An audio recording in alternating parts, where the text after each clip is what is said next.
My name is Mudamba Mudamba. Let me start with me.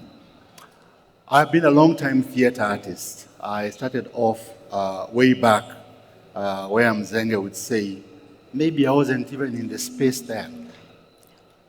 I don't know. In theater with Mbalamwezi players many years ago, we formed the Mbalamwezi Theater Awards, and we were able to then award theater artists in the country with formidable awards. We saw the growing up of major theater artists in the country and major theater groups. So when you look at groups like Heartstrings Ensemble, Friends Theater, then we used to have TWP, Theater Workshop Productions. And then you go on to people like Jimmy Gatho, Churchill, who is Daniel Ndambuki, Papa Shirandula, who is now the late. All those we saw grow and become who they became, from theater to screen and the like. And because we are here to talk about the opportunities that are there in theater and screen, it's very, very important to start having a bit of that background to understand that we come from far. And then we look at the transition between theater and film, and then we ask ourselves questions on where do we then move forward. And we are not only transiting theater and film, we are actually having them parallel as we move forward. We're looking at theater and we're looking at film and the growth of theater and film and what is needed for that to thrive. And then we ask ourselves questions about where is the future, not just for Kenya, but for Kenya, East Africa, and probably Africa. And this will also help us to be able to look at how we relate with what developments are taking place in West Africa. At the same time, also think about what we can borrow from the US. And that's why this introduction starts now with the lady called Lucille Rivin, who is a United States actor, writer, director, and she's a freelancer who is experienced in restorative practices, a facilitator, a trainer.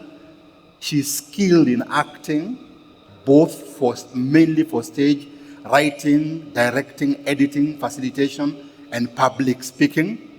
And because mine is a skeleton introduction to Lucille, I want to believe that when she takes on, she will then fill up the flesh and flesh up the skeleton and make us understand more about who she is.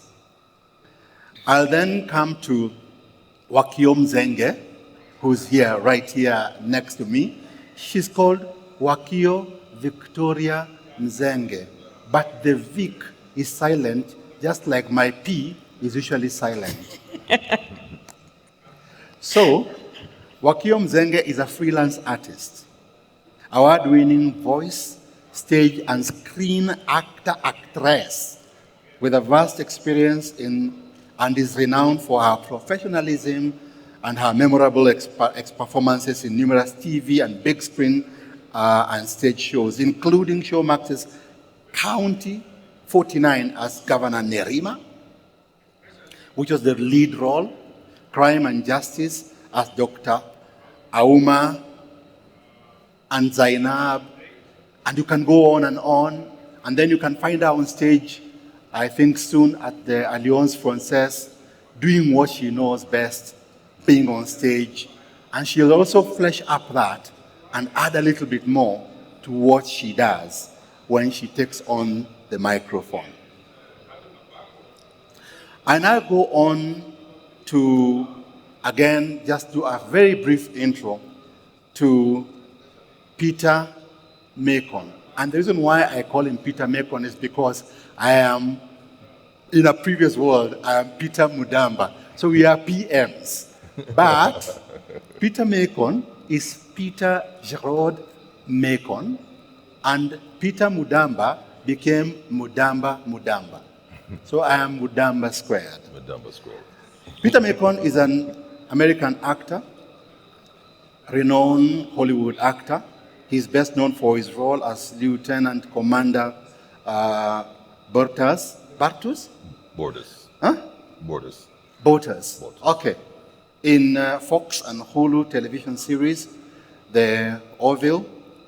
Macon also played one of the roles that is really, really captivating on Kingdom of Planet Apes, Raka.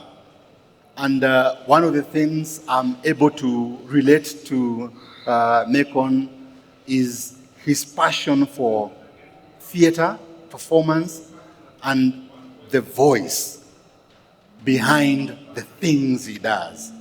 So, because I don't want to keep you waiting, I will then allow Peter Macon to do his own intro and to flesh up a bit of what I've left out so that you can actually be able to say, yes, it is true, he has a voice. Peter Macon. Now. Yeah. No. I'll still go to Victor Mayeye. Don't worry, because I'm here. Then I'll go to Victor. Yeah. Yes, please. Thank you, Mudamba Squared. What can I say? My passion in my work and my love affair with being a creative has brought me here. And that is a huge, huge accomplishment in my journey. And I am honored to be taking place in this forum with these heavy hitters and just trying to further articulate how I can be of service with the work that I love to do. So I can babble on forever, but in the interest of time, I'll save my babbling for questions, if there are questions directed, because I'd much rather get into conversation than talk about myself. So, but I'm very happy to be here and very grateful to be here, and it's life-changing. So I'm still pinching myself because of the way that my dreams work. It is very possible that I could wake up in my bed at home tomorrow, and this will all be a dream. So they're that specific, but I'm just hoping that it's not, and I'm here. And that is Peter Macon. In a nutshell. In a nutshell. Did you agree that he has a voice? Huh? I will now move to Wakio Mzenge, and I'll get back to Victor Mayeye. Wakio Mzenge, please flesh up a bit of what you do and why you are here. Thank you, Mudamba. I think it's very awkward, as Peter said, to speak about yourself. Yeah, it's really awkward. But I think what you said is really enough. I'm Wakio Mzenge, as he said. I'm a theater practitioner, I'm an actor, and I'm also an educator. I focus on capacity building in the theater area. And we run a program called Pokeza Skills Program, which was our first edition this year. And so we are interested to help artists to navigate this very unpredictable industry all the way to their success. That's what we basically do. And I'm excited to be here among these bigwigs, and I look forward to a very interactive conversation. And because I'm a theater artist and I like clarity, please speak up again about the kids program, just for clarity. What do you run? So we run an outfit called Beyond the Mainstream Storytellers. I like to think that it's really exciting to think outside the box, but it's even more exciting to throw away the box. So, storytellers, they have to be careful with theater actors who might just project and blast, just project without. We project. Yeah. So what we do, Pokeza means to pass on. So our program is founded on the philosophy of a relay match. And so we pass on the baton to the next generation. And it's a peer-to-peer kind of education program. So we have theater practitioners who are working, sharing their skill sets, their knowledge, their attitudes, and transferring that to the upcoming artists. What we do is that we focus on people who are already in motion. So we're working with actors who, for lack of a better word, shajituma. Like they're already in motion, they're already moving. Because we have a lot of people who say, I want to be an actor, but they have done literally nothing about it. Mm-hmm. So we want to focus on those who have done something, albeit small, but something. Yeah, that's what we do. Thank you. Thank you. Now we go to Lucille Rivin. Please also flesh up your introduction. Thank you, Mudamba Mudamba. It's such an honor and a pleasure. I'm so delighted to be here and to have been invited here. I am, as Mudamba Mudamba said, I'm an actor, theater director, writer, based in New York. And theater and we have a lot in common because theater and education are definitely my passions. I have worked with a lot of youth, and in the United States, in the education system, when there are budget crunches, when there are budget problems, the arts are always the first thing that they want to cut and take away. And my heart is in a place where art and creativity is what makes us human. Art and creativity brings us alive and gives us expression. And for us, particularly underprivileged youth and youth without opportunities to go to a fancy drama school or something, they really need the arts. And so I have worked, both working in theater myself, but also worked to bring these creative arts to youth in the United States. I think it's such a vital thing for the future of our planet. And so those are where I really like to put my energy in that. I love creative theater since I've been putting plays on in my backyard when I was a little girl, you know. Really, I'm so excited to be here, and I know there's a lot of energy put into people wanting to launch their careers, and I confess that I'm more focused in honing my craft than launching my career, and so I spend a lot of time on that, and I'm really delighted to help other actors hone their craft and their art. Great. Let me now introduce our other arm of this discussion, who's on the side of emceeing for the whole, but I want to believe that on this set and this stage, he'll also be a voice. Because I know Victor Mayeye from quite a while back, when he got into the creative space and was quite supportive of the creative space. And right now, he may not be here with us, but his connection is also quite important. So let me allow Victor Mayeye to speak for himself, because if I introduce him, I'll give you childhood games names that will not be able to help you too much. So I've been involved in the creative world, and I've also been involved in the business world of creatives, including in the entertainment music industry. I think I did quite a bit with like the Kisima Music Awards, which ran its course, and was actually contributing towards building local talent, making sure it grows. And the idea was always going to the grassroots, because that's where you find that talent. And if you don't create a structure on how they're going to climb out of it, then you lose out. So I'm happy to be pulled into the discussion, and I'll contribute to my 2 cents of how the industry has been growing and where it needs to get more push, more influence, or maybe how the bigger people in the industry now can add value to the ones who are still growing up. Right now, I've relocated to the US, so I'm trying to make sure that bridging that gap with the local market becomes an easy fix.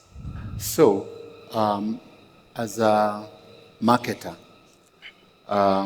once this discussion is concluded, I want to hear your voice on how we should be able to sell what we are preparing. And so don't assume you are outside this conversation. This conversation is really also involving you. So we start talking about how to unlock Africa's creative potential. And when we look at Africa and the creative potential in Africa, I would like to say that when it comes to film, I think authoritatively the country that has remained sort of forefront in what the direction of Africa could take would be Nigeria. And I'm just using a very simple, structured way of thinking so that we can actually look at it, and then we'll pass this on again to our panel. The other space that is really strong when it comes to production values, because Nigeria for me is a lot more to do with story. Production values, you'll find yourself going to South Africa or the Southern Africa. And South Africa has very interesting, strong production values. At the same time, they have some of the best structures when it comes to funding films, supporting filmmakers, etc. And East Africa lags in between, not very strong in story, not too strong in production. And yet, when you look at production values in East Africa, a number of times you feel like we have personnel, people, companies, organizations that would go head to head with West Africa without any problem. Then the question would be, how do we unlock East Africa's creative potential? And think about it this way: the numbers that help West Africa or Nigeria be what it is it 200 million crowd that makes up their space? But we always forget that our 50 million is only a number that is the Kenya's population. When you think about East Africa as a whole, we go to the upwards of 500 million people. So when you put Kenya, Uganda, Tanzania, Rwanda, Burundi, Congo, which are now in the Eastern African region, you easily have over 500 million people. That's a market yearning for something. Now, when you are talking about unlocking Africa's creative potential, I would want us to start with, how do we unlock Kenya and East Africa's creative potential? Because then that way, I think we are in the middle and the center of a space that would easily be able to catapult our space into a regional hub, and most likely even a leader in Africa. So let me go to Wakio. Mm-hmm. Wakio, because now we want to start here.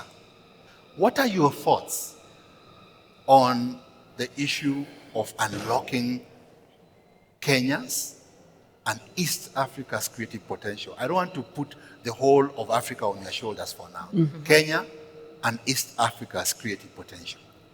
In fact, let's even bring it here and talk about this room where we are right now. Yeah. How many of us have watched a play in the last month? Last month, I think. This year? This year? Show of hand, how many of us have watched a play this year? I want to count because we want to do proper statistics here. 1, 2, don't raise. I'm going to ask you to give us a synopsis of that play. Yeah. 1, 2, 3, 4, 5, 6, 7, 8, 9, 10, 11, 12, 13 over there. Out of, I think we're around 20-something. No, it must be more. Maybe 30. More. Maybe We're around 30. Yeah. It's less than a half of us who went to watch plays. Already, the issue we have, continue, Peter. I We're want to waiting. get specific. Yeah, go on, and then you give us the percentage. So the issue that I think we have is we need a shift of mindset because we do not consume our own productions. So because we do not consume our own productions, how are we going to export it? It costs funds. Earlier on, I had the conversations around logistics being a big barrier of exporting, but we're not exporting our talent because we don't even know it exists. It's conversations where you get into a government office and you say you're a voiceover artist who's been invited for solvers in Los Angeles because you were the part of the juror. Now that we're in a global space, you can actually do the judging remotely. And then the officer would just tell you, what is that? What is that you do? Like, what is your employment number? So how do we support you? How do we transport you? How do we ask the embassy to expedite your visa, for instance? So first of all, we need to define who we are. And those are some of the challenges that we are facing as an industry. If any of us has been to any, I'll pose another question. How many of us have participated, have gone for the public participation for any of the policies and bills that are being passed to influence our creative economy? By a show of hand. The numbers are dwindling, they're getting even less. So then how do you expect your industry to grow when you're not involved? You're not participating in the industry. You're not adding what he calls your voice. So before we even get to the policies, it's the goodwill that comes from the artists and the practitioners. You must be involved in what you do. You cannot expect to be an actor to be treated professionally when you don't handle yourself professionally as well. So it's a shift of mindset that needs to begin with us. They say charity begins at home. It literally does. Shift of that mindset to know that this is an industry that even the government is taking seriously by providing these policies for us. But then, if the policies are not speaking our language, who is going to help them to amend them if we do not participate? So I think the problem lies in this room. The problem lies with us. We are not driving our economy, our creative economy forward. And so those are some of the, I think, the root issues that need to be addressed over and above the other issues that we'll be discussing moving forward that are hindering us from actually progressing as an industry. So how do we unlock this? How do we unlock this potential? Is by first identifying what is this potential? What is the potential of this industry? We learned like last financial year that we contributed to 5% of GDP. But when they talk about the creative economy, it's so vast, it's so big. In fact, I don't think we have enough designations that have been stipulated even in those policies that they have presented to us to define the creative economy. It's not just about performing artists. It's not about people that you see on the screen. It's about those women who make the beadwork. It's about those women who are making baskets. All these are in the creative economy and they're contributing to the 5% GDP. But then we also have to notice that this is an industry that is highly informal. So do we have the correct data when we say we are contributing to 5% GDP? Perhaps we are contributing more. But the question is, are we taking ourselves seriously? Back in the day when you tell your parents that you want to be an artist, what would they tell you? Do we have artists in the house? We have Maulid there, he's a contemporary dancer. I can imagine the conversation you might have had with your dad when you told him you want to be a contemporary dancer. Perhaps you can just let us in. What did your dad say, or your mom?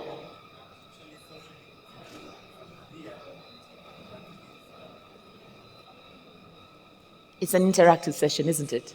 Well, we'll get there. At some point. Okay. Let's do this. Huh? Let's do this. Let's finish on this side. Keep that question because we want the microphone with you when you answer the question. So you'll tell us what your parents said. But now that it's there it is. Go for it. Yeah. What did your parents say when you said you wanted to be an actor? Just a simple question, because this is on this direction. Okay. Yeah. To find something else to do better. Find something else to do better. Yeah. That's your answer. Let's The go. shift of mindset, that's what I'm talking about. And it's Yeah. changing. We must recognize that it is changing. Yeah. Right now, we have performing arts as an activity, what we used to call a subject, in the CBC education program right now. So our learners who are between grade 8, grade 9 and grade 1 are learning performing arts. Actually, grade 7 and 9 are learning performing arts as a subject. We didn't have the privilege of, most of you didn't have the privilege of that. The initial 844 did have that. So these are some of the things that we can do to unlock that potential by actually educating our children on how to be performers and considering it as a career. And then the shift of mindset is to our parents, because now when the parent realizes that this is actually a career that a child can pursue, then they will also invest in it. So that shift of mindset is one of the important things I feel we need to do to unlock the potential we have. So from Wakio, how do we participate? How have we been participating? What is our hand in what is taking place? Theater is quite informal. So the data that they talk about on contribution to GDP and the like, is it data that can be relied on, or are we contributing more? When it comes to the policies that are being passed, whether it is the cultural policy, whether it is the Film Act, which comes up with interesting proposals, what have you fed into it, and how do we then, are we able to latch on that and make sure that the creative industry grows and is able to show its potential? I'll now move to Lucille and ask a question of nearly the same thing. How do we grow, how do you look at the potential of the creative industries in Africa? Because for you, I think to be much more of Africa, I don't know how much you know about Kenya. In relation to what has been taking place in the US, or elsewhere that you've actually been able to go to, so that we're able to have an interrelation between those two? Well, to your point, I don't know anything really about the policies or any of that in Kenya. But, you know, I do see that what's happening in the industry little by little is there's an opening for stories about people from other places.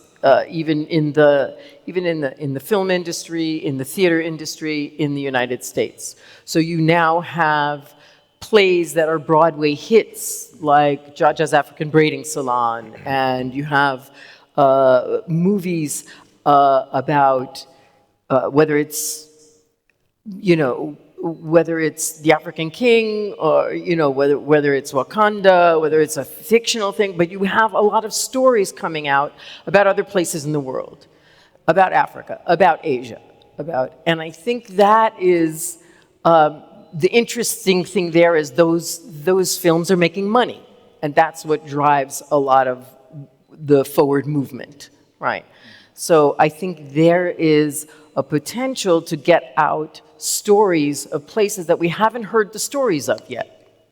And that's something I think that's important. And my very short time here working with the students, there is so much talent and so much potential here. And I've been hearing a lot of questions over the past few days when we've had a lot of questions, sort of outward focused. How do we break into Hollywood? Outward focused.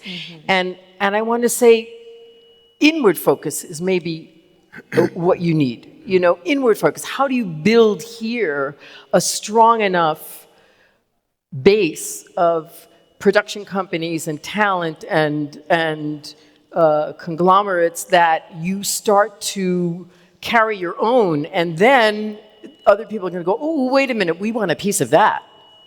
You know, so I think that inward focus. There's no one way to have a career. You know, everybody has their own path. But I think that inward focus, we worked with this small group, and I know Peter's going to talk more about this later in the conference. We had essentially the makings of a full production company. We had actors, writers, filmmakers, lighting, sound, makeup. We had everything in this little group. We had a full company. So that's what's coming to my mind is, focus here, build here at home, and then you'll get noticed and build from there. And as a writer, a creative writer whose area of expertise is being able to create and provide and share stories. Correct me if I'm wrong.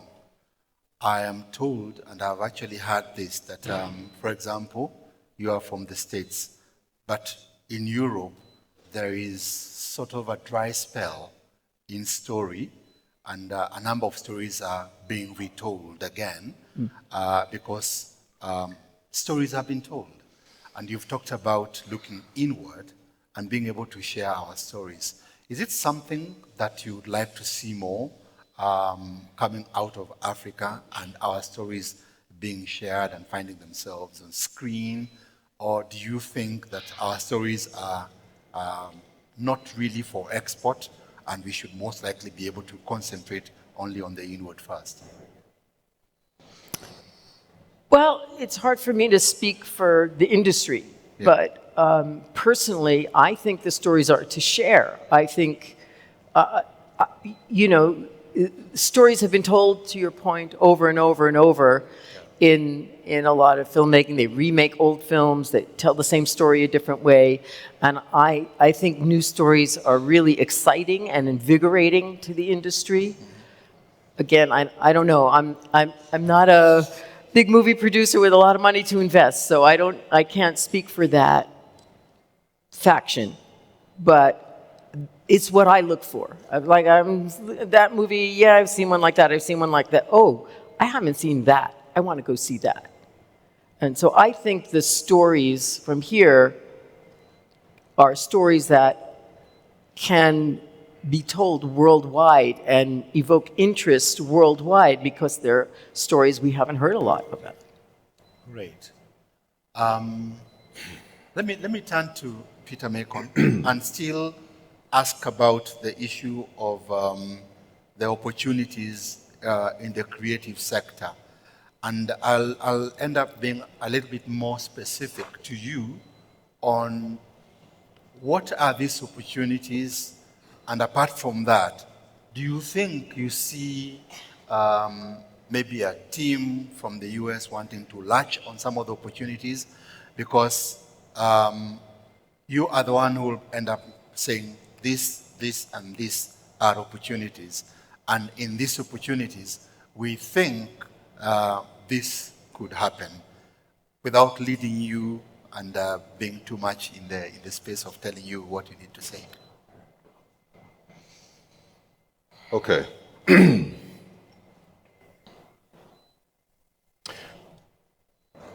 I'm a person that you can talk about things forever, or you can try things and see if it sticks. That's applicable in a rehearsal room, on set, whatever.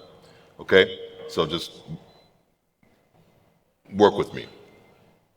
I look at the South Korean film industry, right? And I look at Los Angeles. There are a lot of South Koreans in Los Angeles. Used to live in Koreatown. There are movie theaters in Los Angeles that only show South Korean films. Okay, so that's one piece. The South Korean film industry writes for and is produced by primarily South Koreans, right? For South Koreans. Booming film and television industry. So much so that movie theaters in the United States in Koreatown show Korean films. Okay, that piece. Show of hands, who knows what the Night Runner is? The what? The Night Runner in Kenya, the Night Runner. COVID, the Night Runner. Remember the Night Runner? You know the Night Runner? The night matter. The Night Runner. We know The Night Runner. runners. Yeah. Specifically, Nairobi story, right? So, subject matter. Yeah. Then I take brick and mortar, space, central Nairobi, where creatives can access and get to on a sustainable and consistent base. Writer's room, brick and mortar space. Yeah. Actors can rehearse, like similar to the actor studio model in New York and LA. Writers can introduce new pieces, have playwrights can introduce plays and say, I need to hear this play. You have a group of actors that consistently belong to this space that are available for, so you start to have this connective tissue between writers and performers. What Lucille was saying was very true. The group that we were working with, they were multi-talented. Some of them were not performers. Some of them were beginning to learn how to write their own monologues. Some of them had been in productions, were in rehearsal. So it was a mixed bag of Kenyan, of Nairobi talent. So all those pieces that I've sort of set up, the idea is in order to focus inward, in order to tell the stories, you have to have a place or some system of organization. And this is something that I'm trying, that I apply to where I live in the States, in actors collectives. But like, actors cannot work unless pretty much you're in a production or something. But how do you sustain, how do you stay sharp? How do you still contribute? So I envision this group, this collective, this potential production company that focuses itself inward to tell Kenyan stories like The Night Runner, to revitalize the art house cinema. So because right now, basically, we have, even in the States, we have the big blockbuster movies that the studios produce and make their money on. And then we have a very eclectic independent film sort of film festival circuit, Cannes, Sundance, but there's still a gap. So I imagine and I envision this brick and mortar space that is multi-purpose, multifunctional. You show your independent movies. It's a place where you get feedback. It's a place for your peers. An art house cinema where films are being done. So you start to build what I feel like South Korea has going is in terms of like it's in Nigeria as well, but I was just using that as an extreme example. But you begin to build a market or an industry that makes content, makes movies, there's a huge documentary waiting to be done about what's happening on the streets downtown Nairobi on Sundays, like all of the content makers. I've never seen anything like that anywhere. Do you know what I'm saying? And like that's profound to me. And I think that's yet another. So again, this idea of a room or a space where writers can come together on a consistent basis. And the class that we were working with, I think we came up with like 7 or 8 or 9, 10 different ideas of what we could shoot if we were a production company. The Night Runner was one of them. And like anytime I say the Night Runner to anybody on the streets of Nairobi, it's something is there because people crack up. You know what I mean? So and that's so specifically like Nairobi, right? So you make these stories, you shoot all these stories, you have a place where it happens, where it can be developed and created, and then you shoot it here, you shoot it, and then you have a place where it's shown, and lo and behold, down the road, what I think you wind up having is the beginnings of a industry, which is like the South Korean model, where you're making all these films for Korea, for yourself, for us, for, you know, and it's international, sure, but it's Kenyan driven, meaning like the subject matter. So again, to answer the question, to focus in, to give people a place to go to, you know what I mean? And you build their stories, and you build your stories, and you build an industry, and the rest of the world then becomes like, hey, what's going on? What are they doing over there? What's their industry about? And then you start to, you know, apparently there's a large, as you told me, a large population of Kenyans in Atlanta, where I live. I can totally see there's art house cinemas there where they're like, oh, we're going to have a Kenyan International Film Festival, we're going to have a Kenyan Film Festival, or we're going to show Kenyan movies, we're going to bring, and like, so you start to branch out. But to your point, what can you do now? You can talk about stuff forever, but what can you do today? What can you do tomorrow? And what can you do consistently? And so I've just put these models up here because I think that what has to happen is, you just, like, to simplify it in my brain, like, you just need a space that is a base of operation, just to start something that's there, something that, like, private entrepreneurs, you know, who want to contribute to the culture and the zeitgeist of it, put your money in there. Like, there was a dance group that were out there, and we're like, how can we do a fundraiser for them so they can simply have enough money for a year to pay for water and for transportation, because that's what they're doing. They're struggling to, like, or get the businesses around them to donate, you know, water. You know what I'm saying? So, I mean, but simple, practical application. And if you don't have that, you're just banging your head against the wall trying to, you know, I think, trying to figure out, I'm just about how does it start immediately? That's it. Could you respond? So the question is, you'll get there, Wakio, shortly. The big question in the house, the elephant in the room is, what can we do now? Where do we start now? And I'll again just set the pace a bit and let you understand that our government recognizes the potential that theater, the creative industries has, and they can harness from that. And they keep talking about the contribution to GDP that could easily double. But the one thing I keep saying is, every time, let me use the farmer's analogy, every time a farmer wants to reap a good harvest, the first thing they'll end up doing is till the land. They'll till the land and either make sure that there's water around the space or wait for the rains. They'll plant the seed, and then they will be able to till and what we call weeding for the seed to grow. And then wait and hope that the harvest will be bountiful. I really had wanted and hoped that Michael Pundo would be here, because he's the one that we had actually been able to earmark for this. But unfortunately, he said he was called to a ministry meeting and is not here, and had said he'll try to be here in time. I don't know if he's here or not.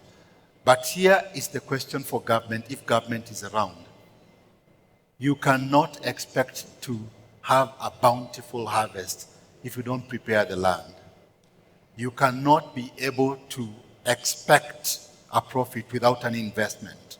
There is always ROIs, and the I's don't come, the returns don't come without the I's. So at the end of the day, the major question would be, as government has been thinking about supporting and having funds to the creative industry, I'll go specifically to, there's a film act that the Kenya Film Commission has been waiting to see if it will be enacted. And the film act I think was 2019, and up to now it's not been enacted. And in that film act, yes, there is the proposition that there will be a talent academy that will be headed by the government. There will be a film fund that will be created for the film industry. And then, apart from that, there was a third thing, I think, a regulatory thing around it, where I think Kenya Classification Board was to end up being in the same space. The question I have would be then, how do we make sure, because even us who are in the film industry, when we go out and we are looking for funds to make sure that a particular film is funded and moves on from development into production, the question usually is, how much have you received at home? How much money have you gotten at home? So that as you are moving on to Cannes, to IDFA in Amsterdam, or to Berlinale, etc., you already have some money that has been raised at home that supports what you do. That's one of the reasons why DocuBox had to be formed, to just make sure that there's something that comes from the country. But DocuBox is not a government institution. And because DocuBox is not a government institution, then we look forward and hope that on the side of government, something of that structure would happen. And then the question would end up being, when you come with an idea, as you look at and say, we could start with supporting this acrobatic team. The acrobatic team tells you that, by the way, the space where we are occupying is already supported by government. And you feel, okay, that's very interesting, then I can put in more, etc. But because Wakio also had an answer to that, let me pass on to Wakio and hear what her views are on how do we start, where do we start, which is a very good question from you, Peter Macon. Lucille mentioned something about the inward thought, and it reminded me of when I was going to high school. My mother used to ask me to draft up my shopping list.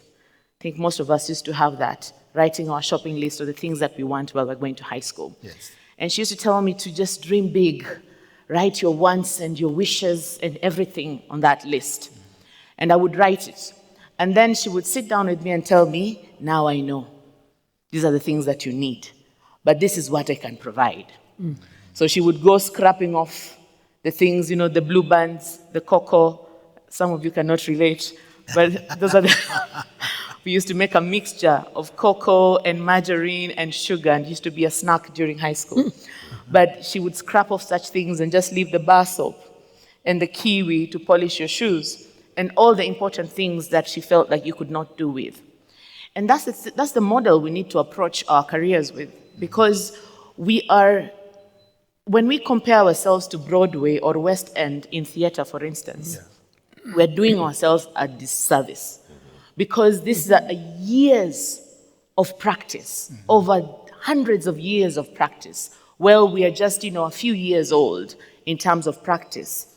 And so we need to know that these are our dreams, and then where do we begin? So that we can be able to start moving forward and have a clear roadmap or step-by-step roadmap of how we reach our successes. And for me, the biggest currency that we have right now is collaboration. All of us as individuals might not have the money to put up a theater performance. But I have the talent, he has the talent, someone else has the skills to do the lights, somebody else has what, somebody else has what. As a collective, we can actually muscle ourselves and go to the National Theatre and say, can we be given ukumbi mdogo, use it for this production, and once we get our returns, we split revenue. And that's a stepping stone. That's a beginning of putting our talents out there. We must be able to collaborate. If we cannot collaborate, we'll not move forward, because all of us will need capital to actually put up productions. We have Kenya Grips here. We have people who have resources that they, I can't feel, don't look behind me because I'm pointing at you. You're from? Kenya, this is Blue Sky Films. Blue Sky Films. We have people who've been in the industry for long. And these are resources to us. If you're a beginner, Have you ever thought of shadowing a director somewhere? Have you ever thought of visiting and asking for internship in this? So it needs to start somewhere. And that's why I said even in our program, we take people who are in motion, because it needs to start with you. You need to be interested in pushing yourself forward. There's an interesting thing that Lucille said, that's from her interaction. The participants they're dreaming Hollywood. And we have a serious problem as local artists. We don't value our local space. We don't value it at all. And that's our own misdoing. And it's going to cost us. Because you want to go out there and you haven't done anything here. Do something. I'll reference the word of God. The Bible says, "Seek ye first the kingdom of God and his righteousness, and all these things shall be added unto you." That's my mantra in life. And because I look at God as my passion, and if I'm going to seek my passion in diligence and hone what she said, hone my craft, sharpen it, and make it great, then all these things shall be added unto me. All these other doors shall be opened, because the minute I step out and I perform, somebody's bound to notice. Somebody's bound to say, "That's good talent. Let's use that for that. Let's meet that one and that one. Let's connect this one and that one. Let's bring them to have a conversation." That's how you grow. This brick wall, that's the space that he's talking about, is formed by us. It's formed by us, but we have to come together. And that's where the collaboration comes in. We have to identify that there is so much power in being in a community. There's so much power in doing things together. Yeah. So, when I was in college, I loved going to see foreign films. And what I noticed about these foreign films was, in the beginning, before the credits, like it would be this production company in association with this production company, in association with this production company, in association with this production company, in association with this. It'd be like 5 or 6 different production houses that would pool their resources and money together to bring you one film, as opposed to the model that we see now, for the most part, which is the giant Hollywood machine. We see that because it's rammed down our throats all the time. But the reality is that art house cinema is on the rise again because of the disparity, because of the writer's strike, because of the actor's strike, because of so many people being out of work, because they cut production down by 30 to 40%. A lot of people are suffering in Hollywood now, and some people who are grips, gaffers, best costumers, catering, transportation. All these people are out of work because they're dependent on this giant machine. My point is, waiting for government money, excuse my French, is a fucking mistake. I'm with you. Do you know what I mean? It's because government is tied up with its own corruption. And so my point is that I feel like we haven't squeezed the private sector, and I'm saying this, we meaning artists, and I can totally empathize with your going to, the system is not even set up for me to properly file my taxes, because it's like, the system is just not set up for me to collect unemployment. The system doesn't understand what it is I do, and yet cannot live without what we do. Okay, my point is that to put the screws to the private sector in the sense of demanding philanthropy. And I don't mean in some bullying kind of way, but I'm just like, if you just like, the in association with the idea of like using and raising, like going to the private sector and finding money there, or I'm told that there's grant money through the U.S. Embassy or various embassies where you partner with like creatives there, that there's money that's there. I'm just saying, I'm so, since like the 80s, when the National Endowment for the Arts started to fall apart in the United States, and what you're saying, like Lucille, there was money allocated through the government for arts education in public high schools, in public schools, in public sector, because private schools are very expensive. And I was exposed to that. I was exposed to that money because there were artists and creatives and photographers and dancers and poets and people who came into my high school and they taught residencies. They taught like these intensives, these workshops for 3 weeks. Same high school that I went to and my brother went to. I was a senior. He's a freshman. That money went away. All of those programs went away. And so my brother had to get creative in the streets. And so his life was vastly different than my life because of the money that was taken away by the government for arts education in public school, in this public school sector. My point is that in Atlanta, there are lots of entrepreneurs and business people, sports figures and stuff like that, that we can revitalize. I mean, if we show them that this is, like when I'm all over the place, but it's tied in.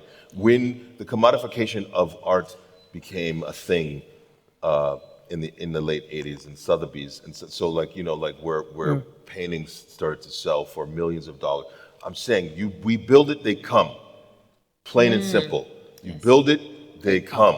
You build it, you give people an incentive and a reason to invest and to grow their money and to grow the economy, be philanthropical, build, businesses, new businesses, step out of the comfort zone. Leave the government alone. The government, man, I feel like, and I'm saying I'm governments across the board. There are some places where government is involved in funding the arts, but I feel like we're missing a lane here, and by not calling upon people who have who are better off, and also the model of microeconomics. You know what I mean? The model of in association with that works, and it's yours. It's owned by you. And then that's when Hollywood comes sniffing around and be like, oh, okay, well, what you got there? How can I buy it? How can I own it? You know what I mean? But I think that, again, my point is that the model is in association with. Do you know what I mean? Like microeconomics, grassroots fundraising, private sector fundraising, getting people involved in building boards. Do you know what I mean? Then there's a sense of ownership. I feel like there's a disconnect. As soon as you bring in government, there's a disconnect that people don't own this anymore. It's not or even viable or responsible for it. So I just think that there's a movement happening, and I feel like compiling our resources is a surefire way forward. And not just waiting. I'm like, again, what can I do today? What can I do tomorrow? What can I do monthly? What can I do annually? How do I, you know what I mean? And so it's that, and that's taking ownership. I appreciate the idea of I want to work with people who are already, because if you want to be an actor, you got to work on your stuff. It's like anything. You got to work on it every day. Without fail, without excuse, but from a point of inspiration, because if you don't, it's mediocre and it's not professional, it doesn't go anywhere. Ownership, take yourself serious, take yourself serious as an individual, take yourself serious as a collective, and then there's power there. Sorry. Great. No. If I could just add a little tangentially, and Peter touched on it in a second. I'm not an economist. I don't know anything about GDP. But I can tell you that the economy generated by theater and film is so much wider than just the actors and the director. Yeah. You've got Peter just touched on it, the craft services, the actor, everybody has to eat, the transportation, the costuming, the paint for the set. There is so much more generated economically than just who's the actor and the director and who are the musicians, So that is also a really profound thing to try to get businesses to, business generates business. It generates more business. So it's just something that I always want to remind everybody. It's not tiny contained, it's in the theater. Who's in the theater? There's a lot that's involved. Great. I'll be throwing this to you shortly, but I want again to also, because I felt when Peter started, he felt like he was a bit deflated and, that thing of, yes, we cannot wait on government. And that's one of the reasons why I keep on saying we must do our bit. We must be there and be able to show the direction which we want to take as we leap forward. I'll use 2 or 3 examples to be able to then lead us into your question answer as they also think through what I'll be throwing in the space. 1, the Nigerian model has been so successful that Nigerians go to banks with their scripts and they get money straight on. And yes, indeed. And you go to a bank, you get money, you go do your film, your production, and you come 2 weeks later and you repay the money and their game and they move on to another. And usually you find that they are able to be able to do it maybe in 2 weeks or not. I'm seeing Jim smile. I want to hear what he has to say about it. Maybe I'm actually just speaking. But the model of being able to creatively get to a place where you can actually start using your craft to convince banks to come and partner with you is a model that we really need to try. Something else that I keep on poking holes at is something that has been going on in Kenya. And I don't know how many of you have actually been able to get that money. Talanta hela money, I don't know. I ask myself, are there people who've been able to get Talanta hela money from government and done something with it, and it has been huge enough to be seen so that one can say, that's a model that works. And that's why I also go the direction where Peter Macon was saying, let's not wait too much on the side of government. Because a number of times, government comes, starts an idea, but their follow-ups are not on point. And because their follow-ups are not on point, something just implodes. Nothing seems to grow. A third angle to this would be what Hiva Fund was doing. And I think right now I see it as a connection with the Afrexim Bank Canex, because I want to throw this into the space. Hiva Fund comes with a concept where you can go with your creative idea and they can fund it, and their interest rates are so low that they are manageable. George Gashara had been with them for a while. He's now moved to Afrexim Bank. But I believe that their model is a model that can easily be able to be used as an area where you can actually be able to go to Hiva Fund and they can be able to look at what it is that you're proposing and lift it and take it to the next level. And they are in all facets of the creative sector, from fashion to theater to film, etc. I know for sure that 2 early for birds, I think, have been assisted by Hiva Fund. I don't know if because you said so have been, but I think those are models that are actually working in theater in the country at the moment, where they pull very interesting crowds and work very well and are able to move forward. The final thing is Afrexim Bank and their Canex. I think they call it Creative Africa Nexus, where they have quite some amount of money, but you have to borrow and pay with interest and then see how it can move forward. Why are these models important? It's because they are models that are already available to the creatives. How do we make sure that moves forward? And because these are not really questions, they are just ideas that I'm throwing to the space, I would like now to open the space for a 15-minute interaction with your question and answers, if you allow me. Good? If you have any questions, please shoot. Microphone needed there. Any other hand? I just want to, you have it already? Any other hand, so that we know how the microphone will travel? The microphone is there. It's already there. He has it already. Any other hand, let us know. Okay, ask your question, please. Hello, I'm Peter Ndambuki. filmmaker, animator, and painter, an artist in general. Wakio said that as young artists growing, we need to look for channels, maybe internship programs, so that we can enhance our skills. But I think there is a challenge in that sector because there is limited production houses, but a lot of people who are talented do need to go there. When you go and apply for chances, there is a high probability that you're going to miss. And if you're going to miss, where are you going to, let's say, get the hands-on skill to better yourself? That's to Wakio. Any other question to anybody else? Thought you can have maybe 2 questions so that the answers are thought through. It's usually easier if you ask 3 or 4 questions to different people so that they are thinking instead of asking and straight on the want an answer. Any other question? No question? We are comfortable? Good to go? Wakio, let's go. I'll respond with a question, Nambuki. Why do you think there's a high probability that you will miss an opportunity when you apply? I guess there is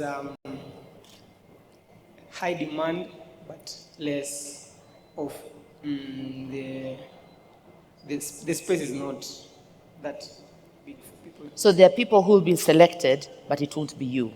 Is that what you're saying? Yeah, I've tried a lot of times. So you see, that's already a mindset that you've created for yourself. You're applying already knowing that you're not going to get in, okay? The opportunities are many, especially when it comes to training and capacity building. If you check out on Instagram, there are so many people who are offering masterclasses. There are so many people who are offering capacity building programs. And for instance, even with Pokeza Skills program was a free, at no cost of the participants. Yeah? So you must remain consistent. Rome was not built in one day. Sometimes we will try, and I think that's the life we chose ourselves, that we will go for auditions and go for auditions over and over again, but one good time, it will give. You cannot quit just because you sent 2 applications and they didn't come through. You must keep on participating in these opportunities that are available to you and be in touch. What I've noticed with most of our young artists is that they're not in touch with the opportunities. They're keeping tabs with all the celebrities, but they're not keeping tabs with the opportunities available for them to actually start their journey towards what they dream to be, those celebrities. So that's the problem, that's the disconnect that we have. So you see only 2 opportunities, but if we just go to your social media and look at the people that you follow, that speaks a lot on where your interests lie. True. So we must be able to connect ourselves to the things that we want to do. If you want to fly like an eagle, spend time with the eagles. You can't be a chicken and expect to fly like an eagle. So you must find what are the circles, what are those spaces that I need to be around. If you want to be an actor in theater and you haven't watched a play the whole year, really, you haven't been to Alliance Française or Goethe Institute or the National Theatre to look at the notice board to see what you can audition for. If you do not even follow them on Instagram or Facebook or X to find out what are these opportunities that they keep channeling out. Fund had a program called He Stage, and people had to apply for it. And then there are people who would call you later on and say, "You're doing Fund. When did this happen?" If you want to be in the space, you need to invest your time in the space. This is called an industry because it's about hard work. It doesn't come easy. And I think we need to remove that misconception that because you're an artist, it comes easy. It takes more for you to grow other than your talent. It needs skills. You need to be able to have talents and skills. And because most of us are sole proprietors, we need more skills than just the craft. We need to understand how to speak in front of people. We need to understand how to use corporate language. We cannot bring Equity Bank to support your program when you cannot speak corporate language, when you don't know how you can sell your product to them, how you can make yourself attractive to them, how you can have them investing. This year, we sat in a conference called the YORA Summit 2024. And this was a conversation among scholars. And they were discussing how they can commercialize research. So that research is not just for research, or paper is not just for paper, that it actually can be commercialized. And there are so many opportunities, so much money going around when it comes to research. But then, all this research that has been done, we are artists, we are in a position to actually take that research and commercialize it in our performances. We have opportunities that we can tap into. We must identify what the problems are in the market so that we provide those solutions. And we are in a space where we can actually cross-market. We can provide solutions for different other industries. When it comes to health, we can create little skits and dramas and videos that we can provide for them to be able to educate people on certain things to do with health matters. When COVID hit us, we became very innovative. And then when it died off, our innovations also died off with it. We need to stay with it. We need to continue being innovative and create, because that's what we are. We are creators. And as everybody's saying in this panel, we cannot wait for the government. We have seen examples of people who've actually partnered and done great things. Right now, one of our top celebrities, Jackie Vike, is in Vihiga, shooting season 2 of Disco Matanga. Any of you who's watched Disco Matanga? It's available on YouTube. Thank you very much for the two of you back there consuming local content. Disco Matanga is now on season 2. And this is because of viewers. It's not because of mainstream broadcasters. It's not because of big-time international broadcasters. It's because of you and me, consumers on YouTube. The beauty about YouTube is that it doesn't limit you to Kenyans. You have reached far and wide. So before we start thinking of ourselves as less, because that's the vibe that I got from that question, that I'm not enough and I will not make it. That's a very bad attitude. You need to move away from it completely and consider yourself awesome, because you are. You're unique in yourself. Nobody is like you. They could be as tall as you, but they don't look like you. They don't smell like you. They don't wake up and have that face that you have when you wake up in the morning. Okay, time. And time is up. Because I'm seeing you remained on that. I think my point is home. For 15 minutes. It's a good point she's making. It's a very important point she's making. I just feel like the point has already been made, and therefore we need to move on because we have a very short time to answer other questions.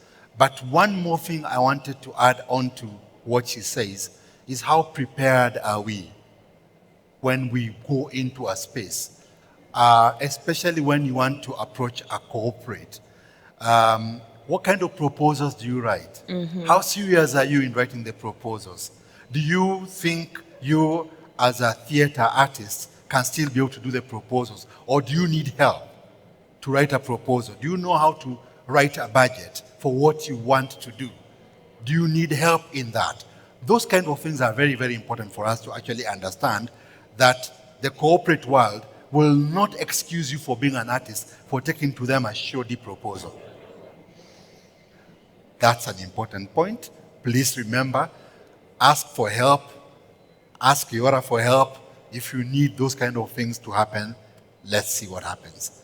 And be multifaceted with your proposals. Yes. Like, that's like, I can't, my ideas, I can't even keep up. You know what I mean? But just, again, what can I do right now? Write them down. Write them down. Write them down. Write them down. Write them down. Write them down. Like, 'cause you just, and once you open up that floodgate, you realize there's so much stuff back here that needs to get out. And okay, so I'll figure out how I can get my proposal sharpened up. But like, let me just know that I have 20 different ideas, 20 different proposals that I want to write.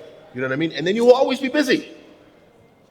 You know, like, just don't short yourself. I'm not talking to maybe I'm talking to myself. I'm just saying, like, it's right. Write down your ideas, write down your proposals, seek help where you cannot be able to deal to the end, because not all of us are accountants, not all of us are finance managers. Some of us are just purely actors, creatives, and the like, and you need other help. Peter Achayo, Jim Shamoon. I want to believe you guys must have a question or two. Niliona Or a kichwa hapo comment. nyuma. Yes, please. I'm just trying to add context into His microphone, Victor Maye's microphone. Tafadhali. Yes, go now. Hello? Yeah. Okay, I'm just trying to add context because there's a lot of issues to do with policy and how we grow into talent. And I believe we had the drama festivals, You had what? the Kenya Drama and Music Yes, Festival, yeah. which trained us to be actors. Now, we suddenly stopped trying because we are seeing, oh, there's no money in it. And in business, believe me, most of us have written tons of proposals. We've been told no, but we still keep writing them. That's what I'm insisting on the factor that in the business world, it's never a yes all the time. So you have to keep fighting, keep writing, keep understanding. And most of this stuff we learn growing up.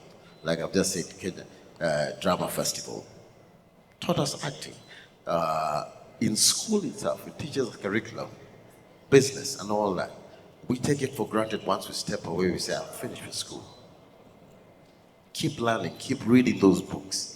Like we say, reach out to the right resources. They will help you develop those ideas to the next level. Because we've reached an age where it's easy to be an influencer because it's simply branding has been moved away from the agencies. Now we can do it ourselves. So just move forward and plan and put your foot forward in terms of doing it. I think paraphrase Martin Luther King's phrase when he said, when you're told to do something, do it like Michelangelo painted. Do it like Beethoven wrote music. And everybody who will get into that space will say, here lived a great sweeper. Not a great musician. Yeah. Because your job was to become a sweeper. So Yeah. do it to your best. True. If you want to become grip, do it to your best. If you're trying to do, you name it, do it to your best. And then leave the rest to chance. This, I'll let Mudamba to. And if one proposal fails, treat it the way you treat auditions. You never go for an audition and get it. Most likely you'll try 5, 6, 7, 8, 9, 10, 11 times before you have a breakthrough. 50. Then after that happens, then you start wondering what just took place, because every other audition you go, you nail.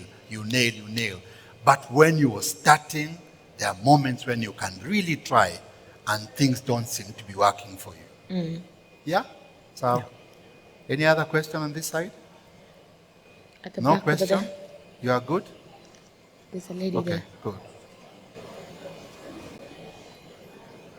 Hello, Hello. Hello. I'm Sarah. I'm a high school teacher, and it's good I've heard you mention about Drama Festival. I'm happy to see Mwalimu Masumbuko. Recently, I was Sarafina, and I saw you. I was pleased. Thank you. So, I am into the creatives, and I'm a teacher. And my question is, what are you guys doing to scout those talents you build in high school? Because sometimes we build them, but then after high school, they're like, it's not paying, or they give up on it. So recently, I've been with YORA. I've been with Peter. He has been training me on how to do it best with my students. But then the question is, are we trying to scout those talents back in high school? And how can we do that? Thank you. Well, I'll answer that question in a very simple manner. As creatives, we only create opportunities in the spaces where we are. And those spaces are usually very evident. So as an example, Wakio has talked about her space and what she does and how she encourages kids and everybody else who comes into her space. DocuBox does the same, and we go with what we are able to do with who we are able to work with. Usually, there is a system which you have to follow to get into what we do. There's a website, www.mydocubox.org. If you go in there, www.mydocubox.org. If you go in there, you'll find what we do and how we are able to give grants and the like. I want to believe the same thing happens with Blue Sky Films. Your question seems to be much more of a government infrastructural question. After you've come up with the schools and colleges, film and drama festivals, and they become that successful, what's the next stage for these guys? Is it college? Is it media school? What is it that you will do with all that talent? That's an infrastructural question for government. And as much as we're saying we can't wait for on government, but there are some things like roads and the like, we can't do it ourselves. Hizo ni kazi ya nini ya gava. That's my answer. Thank you, Malimu. Thank you for watching Sarafina.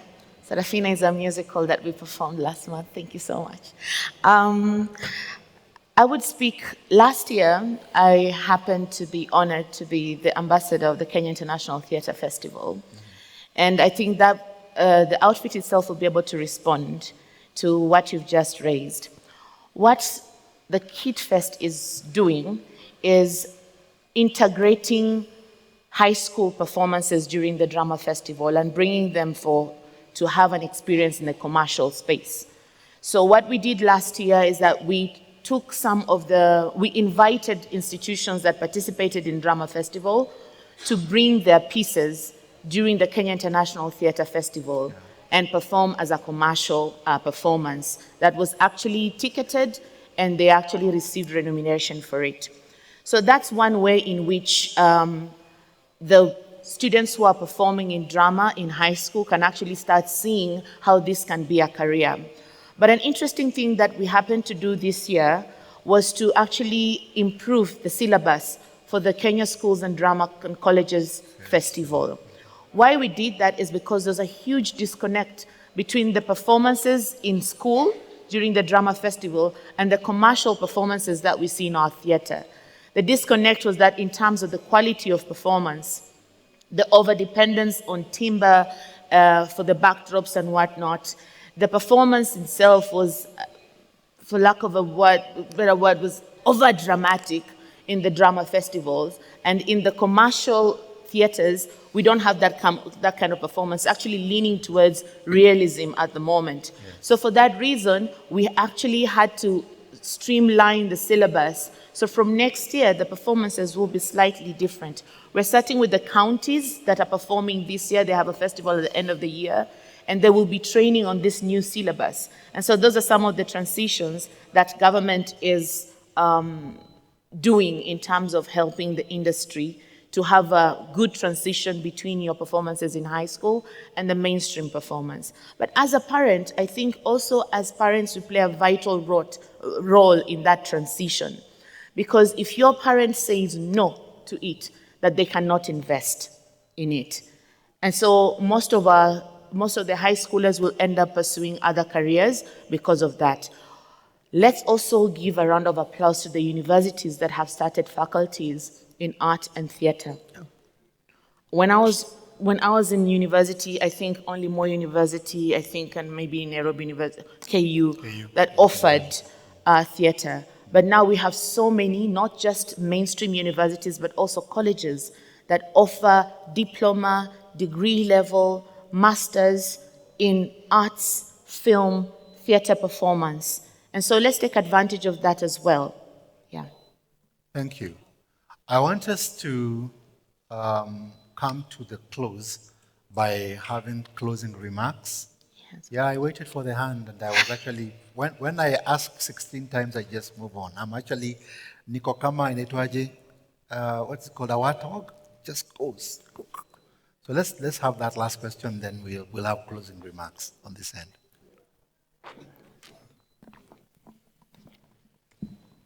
Sorry for the late question. Okoyo Isa. It's been a question that has really been eating up my mind.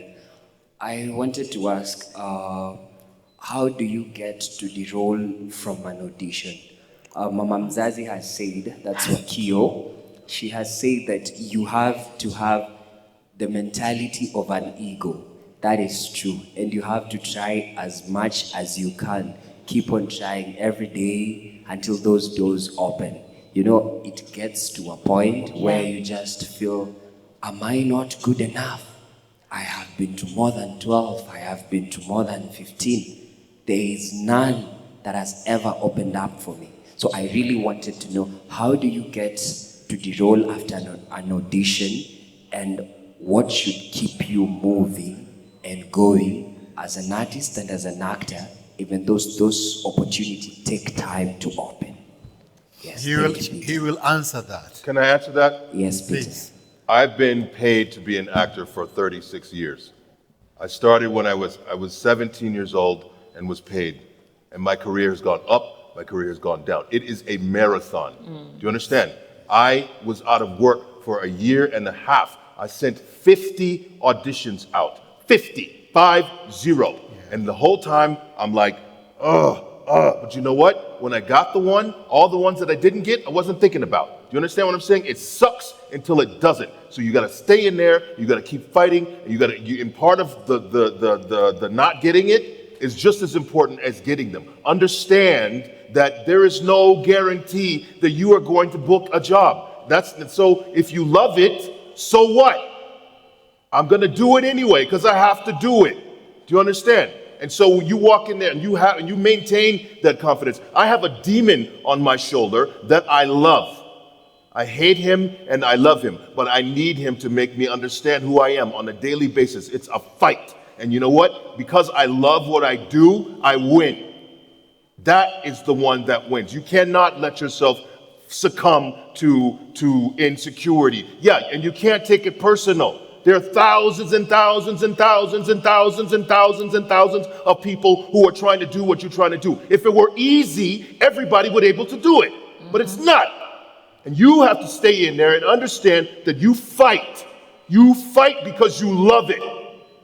And when you get that job, all those jobs that you didn't get, where are they? Who are the? So what? So what? It's a struggle, man.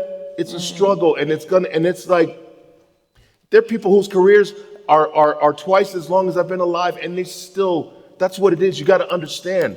You know what I mean? There's no guarantee that you're going to be able to do it. But if you love it, it'll happen.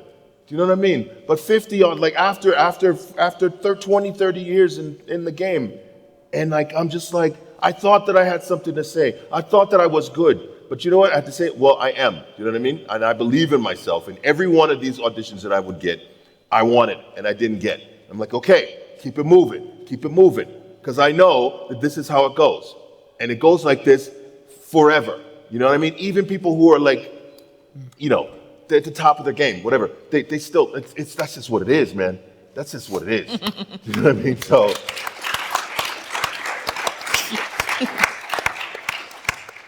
There is no comeback for that. That is, yeah, please, but there's no real comeback to that, and you can feel it.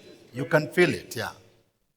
I just want to add to what Peter is saying, because we do a lot of casting, we do a lot of movies. We have probably hired thousands of actors in this country in the last 30 years.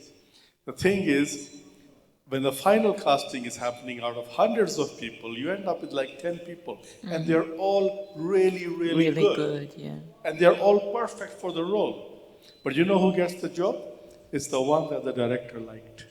It's as simple as that. Yeah, that's it.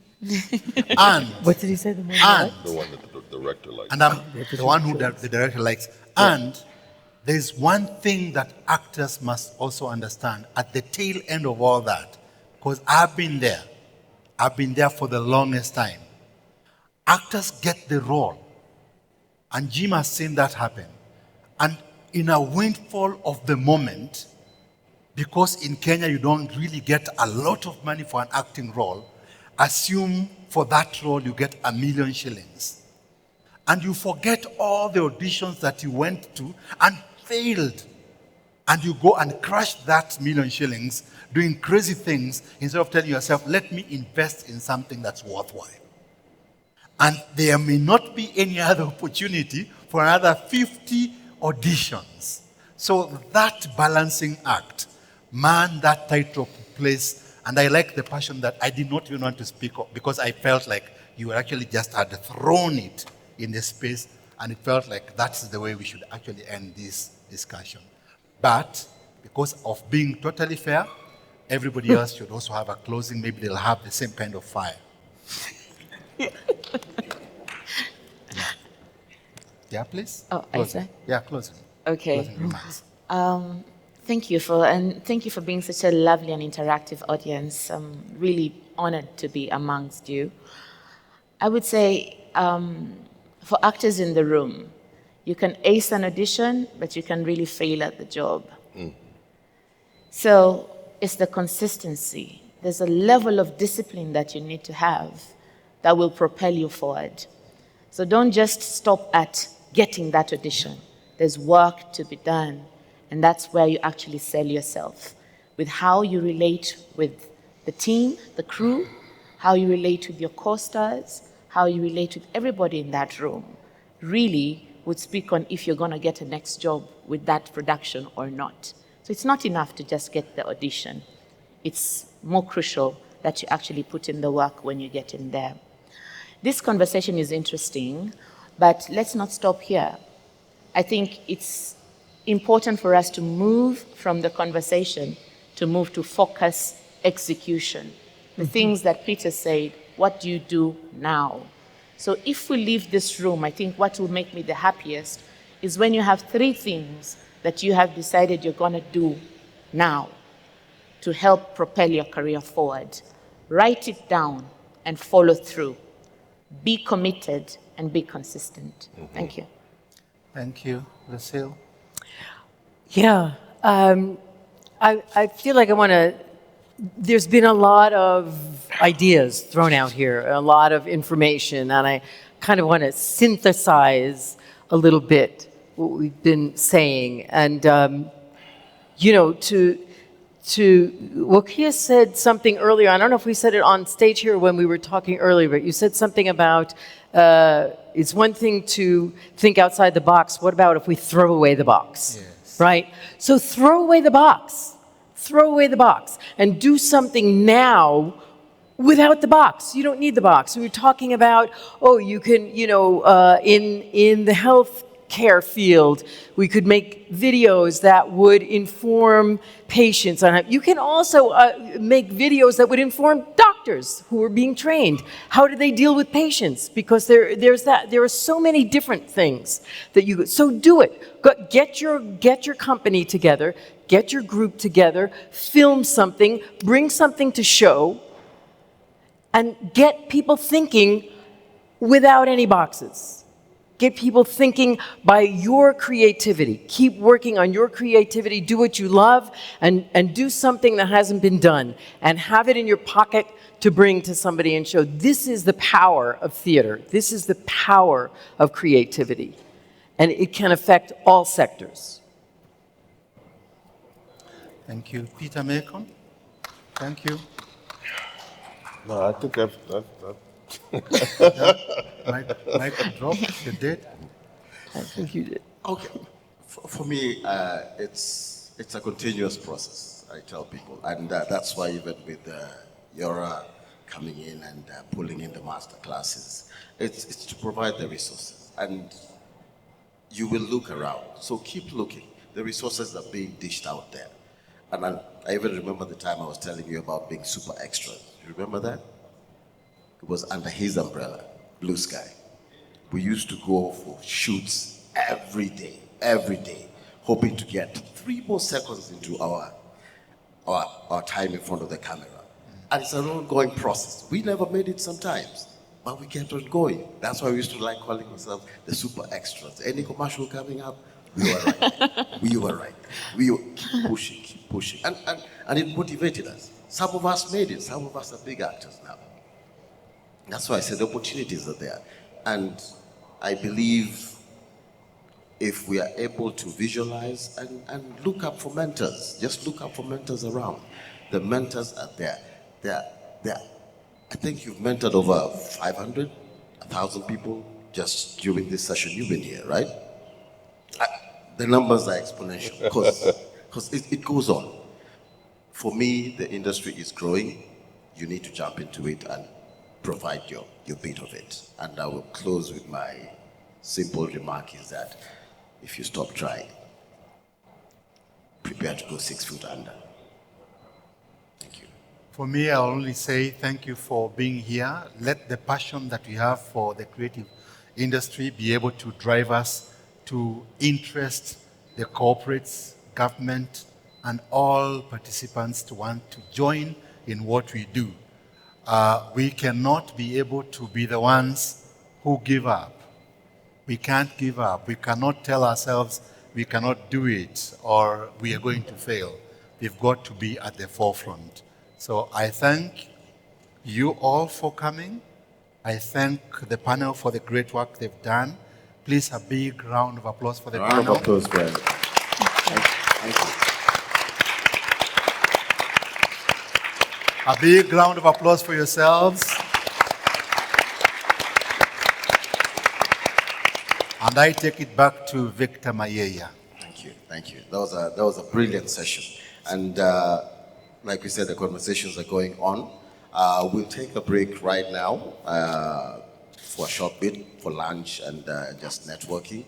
And then we'll continue with the next session at around 1:30, which will revolve around market disruption in Africa and the hidden gems that we have in it. So for now, take a break, network, engage. Let's have fun. Thank you. Thank you. Thank you. Thank you.